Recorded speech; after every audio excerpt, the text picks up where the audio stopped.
Wrath of Grapes speech, Cesar Chavez, May 1986, excerpted, Section A. Paragraph 1. I am speaking to you about our Wrath of Grapes boycott. Paragraph 2. Because I believe our greatest court, the court of last resort, is the American people, and I believe that once you have taken a few moments to hear this message, you will concur in this verdict along with 1 million other North Americans who are already committed to the largest grape boycott in history. Paragraph 3. The worth of humans is involved here. Paragraph 4. I see us as one family. We cannot turn our backs on each other and our future. We farm workers are closest to food production. We were the first to recognize the serious health hazards of agricultural pesticides to both consumers and ourselves. Section B, Paragraph 5. 20 years ago, over 17 million Americans united in a grape boycott campaign that transformed the simple act of refusing to buy grapes into a powerful and effective force against poverty and injustice. Through the combined strengths of a national boycott, California farm workers won many of the same rights as other workers, the right to organize and negotiate with growers. Paragraph 6. But we also won a critical battle for all Americans. Our first contracts banned the use of DDT, DDE, dieldrin on crops years before the federal government acted. Section C, Paragraph 7. 20 years later, our contracts still seek to limit the spread of poison in our food and fields, but we need your help once again if we are to succeed. Paragraph 8.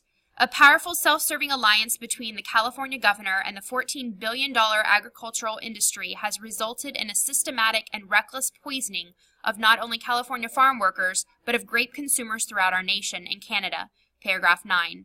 The hard-won law enacted in 1975 has been trampled beneath the feet of self-interest.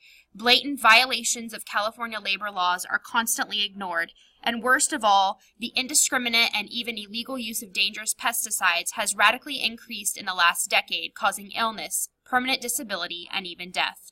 Section D, Paragraph 10. Human lives are worth more than grapes, and the innocent-looking grapes on the table may disguise poisonous residues hidden deep inside, where washing cannot reach. Paragraph 11. Of the 27 legal, restricted, toxic poisons currently used on grapes, at least 5 are potentially as dangerous or more hazardous to consumers and grape workers than deadly aldicarb and orthene. Paragraph 12. Here are 5 major threats to your health that cling to the California table grapes. Parathion and Fostrin are highly poisonous insecticides similar to nerve gas and are responsible for the majority of deaths and serious poisoning of farm workers. They cause birth defects and are carcinogens. Paragraph 13. How do we comfort the mother of maimed and stillborn infants, the parents who watch their teenage children sicken or die? Paragraph 14.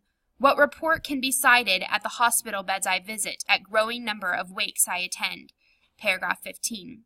What court will hear the case of 32-year-old Juan Chaboya, murdered by deadly chemicals in the freshly sprayed fields outside San Diego, his dead body dumped by the growers 45 miles away at a Tijuana clinic? What excuse for justice will we offer his 4 children and his widow if we do nothing? Section E, Paragraph 16. Now is the time for us all to stand as a family and demand a response in the name of decency. Too much is at stake. This is a battle that none of us can afford to lose because it is a fight for the future of America. It is a fight we can win, and it is a fight that everyone can join. Paragraph 17.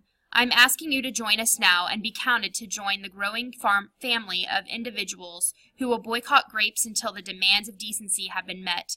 Paragraph 18. My friends, the wrath of grapes is a plague born of selfish men that is indiscriminately and undeniably poisoning us all. Our only protection is to boycott the grapes, and our only weapon is the truth. If we unite, we can only triumph for ourselves, for our children, and for their future. Children.